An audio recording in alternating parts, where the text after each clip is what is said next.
there's a harsh truth most people are too afraid to say out loud. A woman's past isn't just a timeline of stories. It's a map of emotional imprints, what Carl Jung called psychological traces, that quietly shape who she is today and who she'll be with you tomorrow. But we live in a time where people tell you not to judge, to just go with the flow. Yet psychology isn't about judgment, it's about pattern recognition. And the truth is, those patterns don't lie. So today, we're breaking down 7 hidden signs of a woman whose relationship history is too heavy to build something real with. Stay with me until the end, because the 7th sign isn't just a red flag, it's something you can verify in real life, and it could save you years of emotional chaos. We like to think every person starts fresh in love, but that's not how the mind works. Every intimate connection leaves a mark. Every heartbreak, every rebound, every situationship leaves a small psychological scar that changes the way she sees men, love, and trust. Carl Jung said every human being wears a persona, a mask we show the world. It looks confident, easygoing, and maybe even carefree. But behind that mask lies what Jung called the shadow, the hidden part of the psyche that carries unhealed pain, trauma, and learned defense mechanisms. And here's the reality most men miss. The more superficial or emotionally disconnected experiences she's had, the more that shadow learns to protect, not to open. To manipulate, not to trust. To survive, not to love. So when you meet a woman who seems free, exciting, and modern, look deeper. Because behind that mask might be a set of emotional reflexes, not choices. These reflexes stem from years of attachment wounds, unprocessed guilt, and constant self-protection. Understanding this isn't about moralizing her past. It's about protecting your future. It's not about judging her, it's about diagnosing the situation before you become part of her unresolved story. So let's break it down, the 7 subtle signs that reveal when a woman's past isn't just complicated, it's conditioning her present. Pay close attention to number 7, because it's not theory. It's real-world proof that tells you exactly what kind of woman you're dealing with. Let's get started. Sign 1, the illusion of intimacy. There's a trap most men never see coming, a psychological mirage that feels like connection but is, in reality, a signal to proceed with caution. It's what I call the illusion of intimacy. It starts innocently enough. She's open, confident, and maybe even bold when it comes to physical topics. She talks about intimacy with a kind of ease that feels refreshing, like she's free of all the usual games or insecurities. You might even think, finally, a woman who knows what she wants. But as Carl Jung reminded us, the persona, the mask we show the world, often hides something far more complex underneath. And in this case, that confident exterior can be a mask covering emotional erosion. Because true confidence in intimacy isn't loud or performative. It carries a quiet reverence, a natural hesitation that says, this means something. A healthy feminine psyche instinctively guards that space. The shyness, the gradual opening up, the small awkward moments, these are not flaws. They're signs of depth, of someone who feels the gravity of emotional connection. But when a woman treats intimacy like a casual conversation, too smooth, too practiced, too familiar, it's often not strength but desensitization. Her emotional boundaries have been crossed so many times that the protective walls are gone. What should feel sacred has turned mechanical. You'll notice it not just in her words, but in her entire presence. She reacts with precision, like someone who's run this scene 100 times before. Her timing, her lines, and her movements, they're polished, almost cinematic. Everything feels right but feels empty. And that's the paradox. The very confidence that draws you in might not be confidence at all. It's detachment, the result of too many connections that meant too little. Most men see it as a green light, thinking they've met a modern, open-minded woman. In reality, it's a red flag in disguise, a quiet sign that her attachment system has been numbed. So when you meet someone who seems too comfortable too soon, don't mistake that comfort for connection. Sometimes, it's not chemistry, it's conditioning. If you value these kinds of deep psychological insights, hit the like button. It helps this video reach more people who are ready to see beyond the surface. And before we move on, tell me in the comments, which sign do you think most men ignore first? I'd love to see how many of you spot it before we reveal the next one. Sign 2, the glass wall, emotional isolation. If the first sign was about her actions, this one is about her silence. You're not just dealing with behavior now, you're stepping into the emotional fortress she's built, where entry is strictly off limits. This is the most painful sign for a man who craves real emotional depth. Because here's the truth, a woman with a long trail of past emotional experiences often becomes a master at protecting herself. She learns how to appear open, connected, even loving while keeping the most vital part of herself locked away. She'll laugh with you, touch you, and even say all the right words. But something always feels missing. There's a distance you can't explain, like talking through glass. You see her. She sees you. But somehow you never feel each other. This isn't shyness that fades with time. It's not mood swings or bad days. It's a deep, permanent emotional lockdown. A subconscious survival mechanism that says, never let anyone in too far, it always ends in pain. You'll notice it in conversation. Everything stays on the surface. She talks, but she never reveals. When you open up about your fears or dreams, she responds politely, maybe even affectionately, but it's all scripted, perfectly safe, and emotionally hollow. Try to go deeper, and she'll dodge with humor, deflect with logic, or change the topic entirely. You might even start to wonder if she's incapable of feeling, but the truth is, she's terrified of it. You'll see this most clearly during conflict. When real emotion surfaces, instead of working through it, she shuts down, goes cold, silent, or suggests ending things altogether. It's not cruelty. It's programming. She never learned how to repair, only how to retreat. Every failed relationship before you taught her the same lesson, closeness equals risk. So she stopped betting on anyone. And now, no matter how good you are to her, you'll always feel like you're reaching for someone who's not really there, a beautiful shell, with the real woman hidden safely behind the glass. But while this emotional wall keeps love out, the next sign is her way of keeping attention in, and unlike this one, it's not passive. It's deliberate and dangerously effective. Sign 3, the orbit of attention, the hidden network behind her smile. This one cuts deep, not because it's loud, but because it's quiet. Subtle. The third sign strikes at the very foundation of a man's trust. It's not about her past partners anymore, it's about the echo of them, the invisible orbit of attention she maintains. You'll notice it if you look closely. Her phone never stops lighting up. Messages, notifications, calls, all with the same casual explanation, oh, they're just friends. But these aren't ordinary friends. This is a constellation of men, exes, admirers, and colleagues who flirt a little too comfortably, all kept close enough to feed her ego but far enough to appear harmless. From the outside, it looks like confidence. From the inside, it's dependency. A woman who's had too many emotional entanglements often develops a subtle addiction, not to love, but to attention. She doesn't rely on one man's affection, she draws energy from many. Like an emotional solar panel, she absorbs validation from multiple sources just to feel stable. And here's what most men don't realize, these friendships aren't neutral. They are psychological safety nets, backup plans she might not even be aware she's keeping. If things get difficult with you, there's always someone waiting in the wings, ready to step in. Not because she's scheming, but because she's conditioned to never risk being without attention. This isn't maturity. It's fragmentation. Her emotional focus is scattered, constantly jumping between digital conversations and lingering connections. And that's why you'll feel her presence but never her full attention. She's with you, but her energy is divided among an entire gallery of admirers who keep her self-worth alive. In reality, this orbit of attention isn't just social, it's psychological. It's the invisible barrier that prevents her from truly bonding with one man.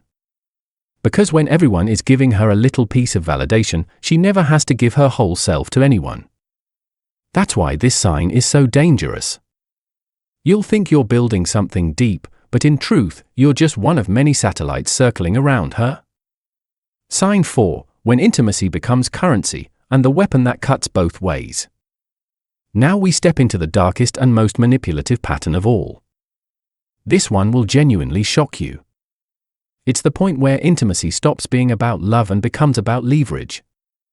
She's learned, often without even realizing it, that physical closeness can be her strongest form of control. Not an expression of affection, but a transaction. A way to buy what she wants, to shape your behavior, and to test how much power she holds over you. Women with a long trail of past partners often start to see their own intimacy as a kind of currency. Through repetition, through trial and error, she's discovered that her allure, her ability to give or withhold closeness, can move mountains. It can make men bend, beg, or break. You'll notice it in small, telling moments. When she's upset, she might suddenly pull away, not because she's truly distant, but because she knows the silence, the lack of touch, will make you restless. You'll apologize just to restore the warmth. And when she needs something, forgiveness, attention, or even something material, her affection will return like magic. The timing is always too perfect. It's never random. There's a rhythm, a calculated sequence to it. She knows exactly when to withdraw and when to give, keeping you in a cycle of emotional hunger, chasing closeness that she controls like a switch. But make no mistake, this isn't natural female intuition. It's a learned behavior. A survival mechanism born from too many relationships where she had to trade affection for validation or stability. Over time, she internalized a brutal lesson: intimacy is power. And once a woman begins to see her own warmth as a weapon, something inside her changes permanently. The sacred act of connection becomes strategic. Every kiss, every touch, carries a shadow of intent. Even in her most tender moments, you'll feel it, that quiet doubt in the back of your mind: is this real? Or is this another move in the game? When intimacy becomes a means to an end, true love becomes impossible. Because you can't connect deeply with someone who's always calculating the cost. We're exactly halfway through this journey. If any of this feels uncomfortably familiar, if you've ever wondered whether her affection had strings attached, drop a plus in the comments. It'll be our secret signal.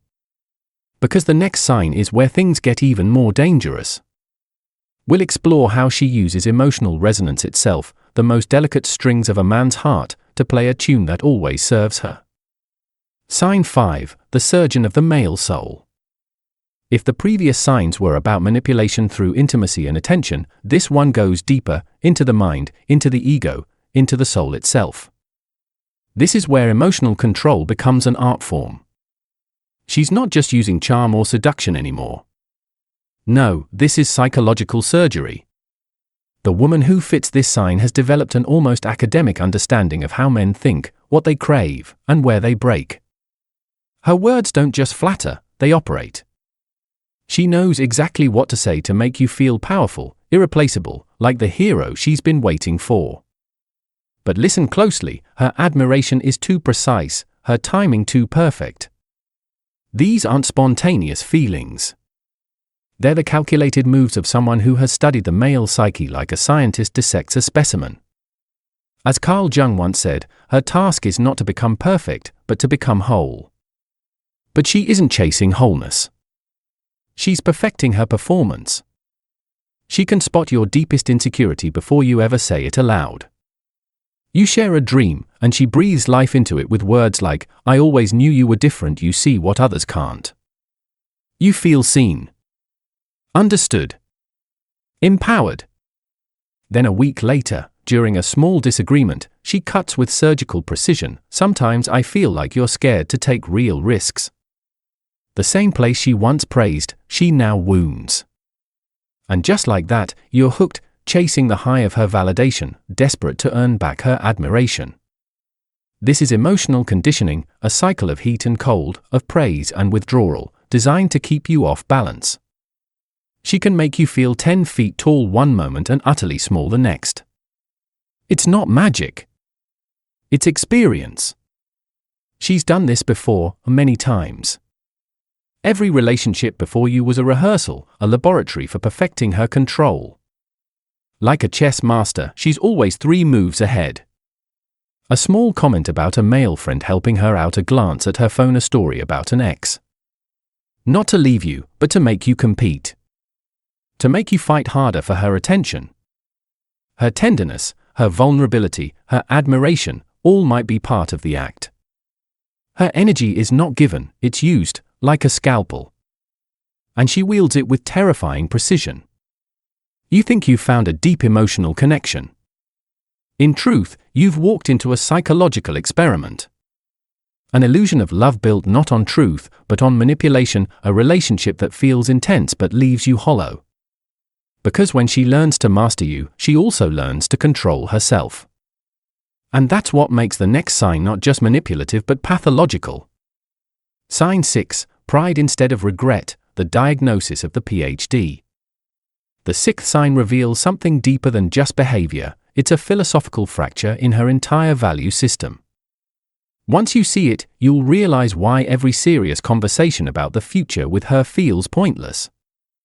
It's her defiant absence of natural shame, that quiet, instinctive modesty that people with depth still have about their past. See, modern culture tells us shame is bad, that it's some outdated relic of moral repression. But psychology says otherwise. A healthy sense of selectivity, that feeling of this part of me is sacred, is actually a sign of emotional health. It means a person values depth, privacy, and the meaning of exclusivity. But in her case, that mechanism doesn't just vanish. It flips. She talks about her romantic past, sometimes a chaotic series of failed experiments, with stunning ease.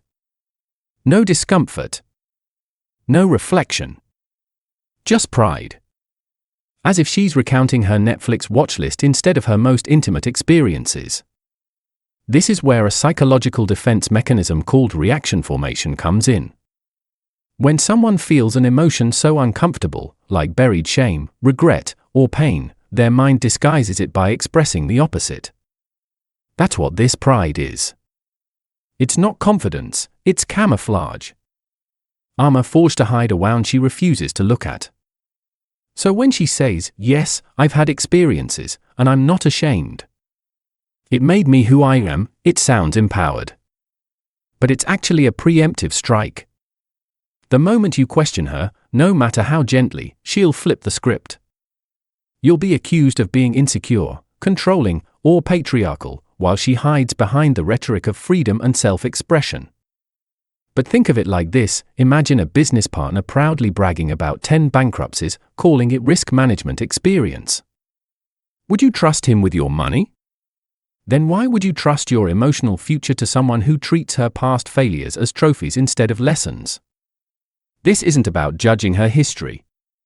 It's about understanding the attitude behind it.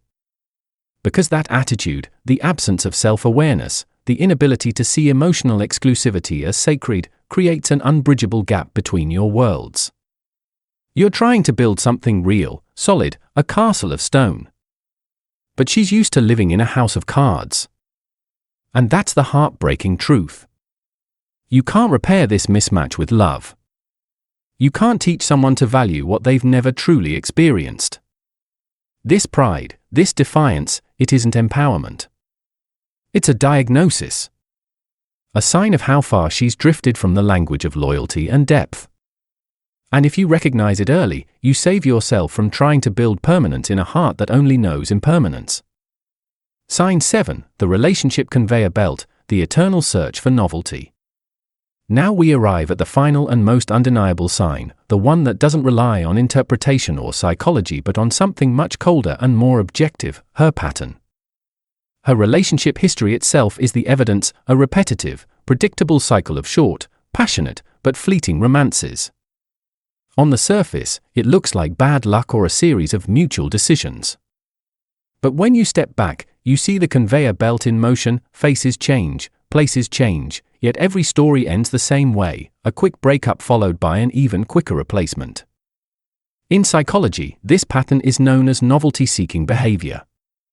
Her brain is addicted to the dopamine rush that comes with the early stage of a relationship, the chase, the excitement, the newness. It's like a drug. But when that initial high fades and real intimacy requires effort, patience, and emotional stability, she becomes restless. That's when she starts noticing your flaws, creating drama out of nowhere, and preparing her next escape. She'll tell you that every breakup was circumstantial, we just grew apart, or he wasn't the right one. But if you look closely, you'll see the one constant in every story is her. She's the eternal girl, forever chasing the next emotional high but never learning how to build something lasting. Ask simple questions about her past. How long did your longest relationship last? What made it end? If every relationship ended within the same short window, around a year or less, you're not looking at coincidence. You're looking at a pattern. Here's the truth, she isn't in love with you or anyone. She's in love with the feeling of falling in love, the thrill, the spark, the fantasy. But once real life begins, once commitment and compromise appear, she checks out. She may say she wants something serious, a family, or stability, but her actions tell a different story. She's a tourist in love, endlessly wandering from one destination to another, never unpacking her emotional luggage. She doesn't want to finish the movie, she just wants to keep watching the trailers. That's the final sign, when love becomes a loop, and she mistakes excitement for depth. Recognizing these 7 signs isn't about hate, judgment, or bitterness. It's about awareness. About seeing clearly both her patterns and your own reflection in them. Carl Jung said the purpose of life is to integrate the shadow, to understand and accept the darker, hidden parts of ourselves that we usually run from. The irony is, when a man tries to understand a complicated woman, he's actually being handed a mirror, a rare chance to understand himself. Before you try to save or fix her, stop and ask the most important question. Why am I drawn to this chaos? Why does my soul respond to this drama? Why does her unpredictability feel magnetic? Most men don't realize the answer lies not in her, but in their own shadow. In the parts of themselves they haven't yet faced. Sometimes it's a savior complex, a hidden desire to heal someone else as a way of healing old wounds within. Other times, it's the pull of the anima, the unintegrated feminine energy within every man. Maybe you're drawn to her apparent freedom, her passion, and her emotional fire because you've suppressed those traits in yourself. Or maybe you're trying to conquer her chaos as proof that you can control your own. But remember this, experience changes people. A long chain of chaotic, short-lived relationships leaves real psychological marks. It reshapes how a person views love, trust, and commitment. To pretend those scars don't exist is to lie to yourself and to willingly sign up for heartbreak. Would you invest your life savings in a business with a history of constant bankruptcy? Then why invest your heart in someone whose emotional record tells the same story? You deserve a woman who values loyalty, who treats intimacy as sacred, not casual. Someone who has the emotional maturity to build, not just consume. Lowering your standards to accommodate someone's unresolved past isn't compassion, it's self-betrayal. Now I want you to stop for a moment and be brutally honest with yourself. When you saw these signs, what did you feel? Was it the urge to save her or the instinct to walk away? Write your answer in the comments, not for me, but for yourself. That first gut reaction is your intuition speaking, your true self, before your mind starts making excuses. A high-value man, one who knows his purpose and peace, doesn't chase chaos. He chooses consciously. Because he knows that the woman he chooses doesn't just shape his present, she shapes his peace of mind, his future, and even his legacy. So don't let attraction blind you to patterns. Don't let compassion turn into self-destruction. Make a conscious choice, not for her past, but for your future.